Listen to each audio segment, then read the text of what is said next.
Sedar tak sedar, sebenarnya berbaki 1 bulan lebih saja lagi sebelum pembayaran untuk fasa pertama STR 2024 bakal dilakukan, iaitu pada bulan Februari 2024.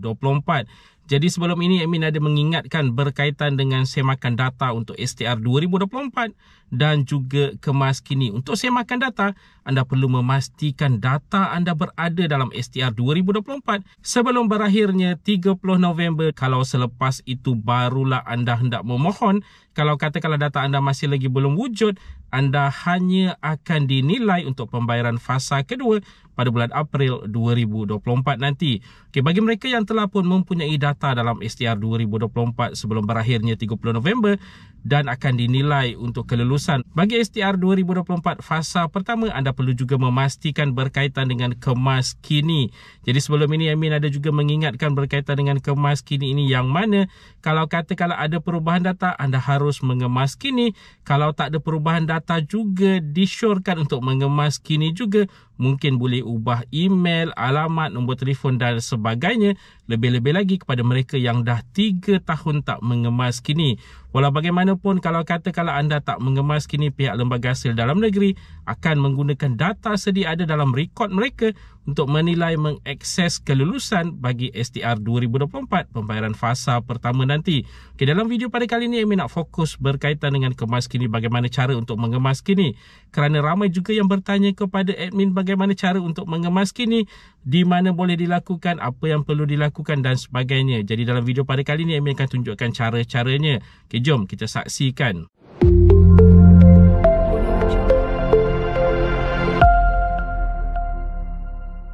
Assalamualaikum, salam sejahtera. Jumpa lagi di channel Heruan Nabi. Okay guys, kepada mereka yang belum lagi subscribe ke channel ini, jangan lupa tekan pada butang subscribe, tekan juga pada butang loceng.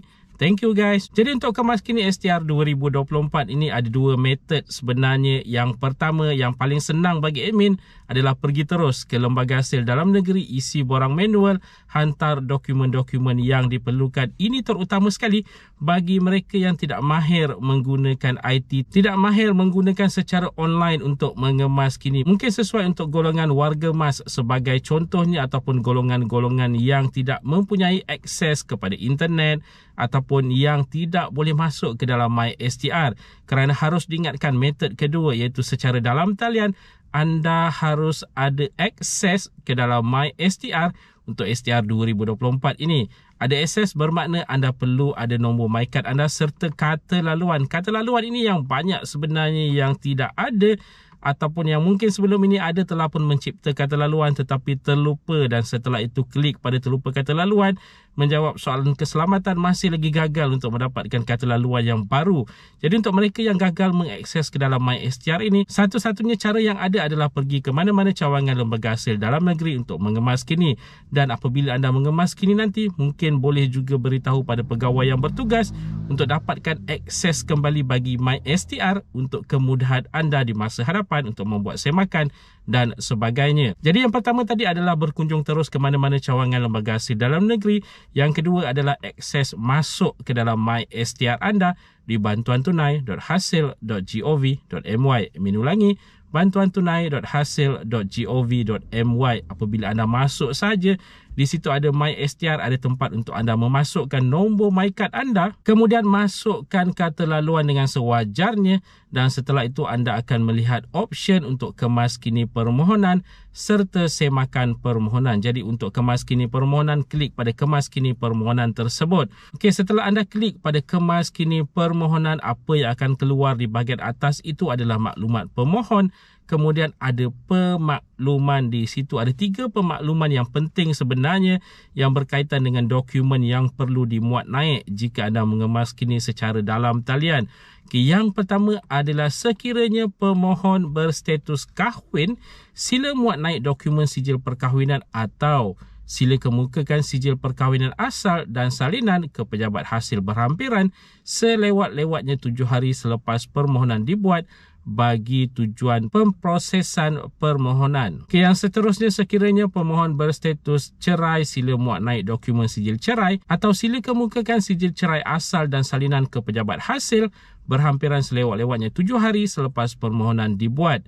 Okey, seterusnya, sekiranya pemohon berstatus kematian pasangan, sila muat naik sijil kematian pasangan atau sila kemukakan sijil kematian asal dan salinan ke pejabat hasil berhampiran selewat-lewatnya 7 hari selepas permohonan dibuat. Jadi di situ ada 3 pemakluman yang sangat penting sebenarnya. Yang pertama, kalau anda berstatus kahwin, sila muat naik sijil kahwin ataupun hantar ke mana-mana cawangan lembaga hasil dalam negeri selewat-lewatnya 7 hari selepas permohonan dihantar. Yang kedua, bagi yang bercerai juga sama kisahnya. Dan yang ketiga, bagi yang kematian pasangan sama juga kisahnya. Dan kemudian di bahagian bawah itu ada maklumat pemohon. Yang pertama, pastikan nombor MyKad anda betul, nama, umur, jantina, nombor telefon rumah jika ada, kemudian nombor telefon bimbit. Okey, seterusnya ada pekerjaan yang perlu anda masukkan dan seterusnya pendapatan kasar bulanan isi rumah pemohon dan pasangan. Ingat tu, pendapatan kasar. Di sini ramai yang keliru sebenarnya.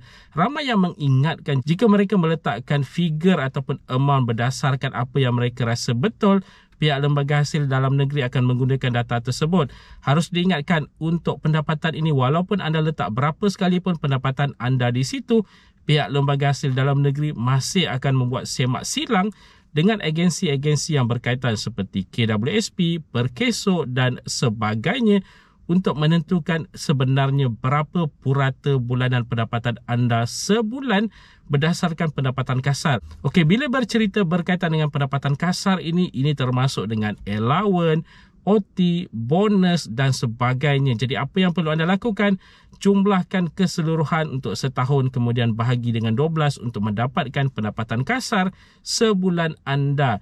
Dan pendapatan kasar ini haruslah suami campur isteri. Ingat tu, untuk ketua isi keluarga sebagai contoh, kalau katalah pemohonnya suami, walaupun anda yang mohon, kalau katakanlah isteri anda bekerja, anda harus menambahkan pendapatan isteri anda juga sebagai contoh.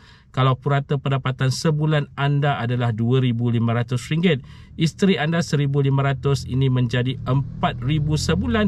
Bermakna anda berada dalam kategori isi rumah M40, pendapatan RM2,501 ke RM5,000. Jadi ini ramai yang keliru, mereka mengingatkan pendapatan mereka hanyalah RM2,500, terlupa bahawa isteri mereka juga ada pendapatan yang harus ditambah di situ. Kemudian selepas itu, status perkahwinan, bujang, berkahwin, duda ataupun janda. Okey, seterusnya alamat. Ini anda perlu pastikan alamat tepat untuk sebarang surat menyurat dihantar kepada anda, terutama sekali berkaitan dengan kelulusan untuk STR 2024 nanti. Ada postcode di situ, negeri dan juga bandar yang harus anda isi. Okey, yang kemudian ini sangat penting juga sebenarnya untuk nama bank. Nama bank anda harus pilih daripada senarai yang diletakkan di situ. Kemudian nombor account bank. Nombor account bank adalah nombor account bank atas nama anda. Okey, jadi ada yang bertanya berkaitan dengan kalau katakanlah mereka menerima secara tunai, tak ada account bank, bagaimana nak kemaskini secara dalam talian? Okey, untuk mereka yang menerima secara tunai tak boleh nak kemaskini secara dalam talian kerana seksyen ataupun ruangan nama bank dan nombor account bank itu adalah wajib diisi. Jadi anda hanya ada option untuk kemaskini di mana-mana cawangan lembaga hasil dalam negeri.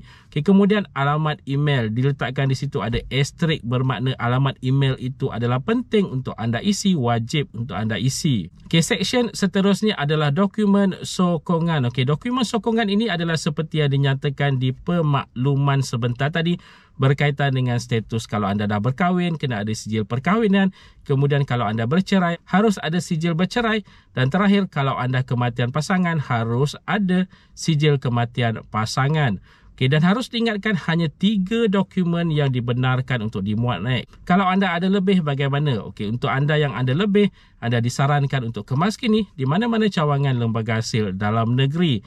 Dan format yang dibenarkan ada tertera di situ. Yang pertama PDF, kemudian ada PNG, JPG, JPEG.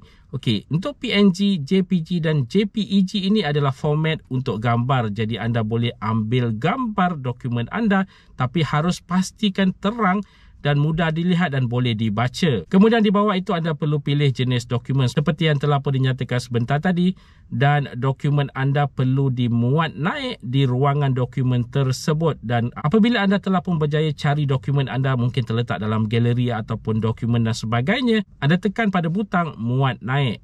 Kemudian seterusnya adalah maklumat waris. Okey, maklumat waris ini sangat penting, terutama sekali apabila berlaku kematian, waris akan layak untuk menuntut skim khairat kematian RM1,000 di mana-mana cawangan Bank Simpanan Nasional. Jadi setelah semua maklumat tersebut diisi dengan sewajarnya, anda hanya perlu klik pada butang submit ataupun hantar. Semudah itu sebenarnya untuk mengemas kini secara dalam talian. Cuma bagi mereka yang kurang pasti, kurang mahir, disarankan untuk pergi terus ke mana-mana cawangan lembaga hasil dalam negeri untuk kemas kini maklumat anda berkaitan dengan STR 2024 ini. Jadi guys, itu dia tadi sedikit sebanyak perkongsian di dalam video pada kali ini. Jika anda ada sebarang komen, sebarang pertanyaan, anda boleh tinggalkan di ruangan komen di bawah. Dan kepada mereka yang belum lagi subscribe ke channel ini, jangan lupa tekan pada butang subscribe, tekan juga pada butang loceng. InsyaAllah kita berjumpa lagi di video yang akan datang. Stay safe, stay healthy. Assalamualaikum.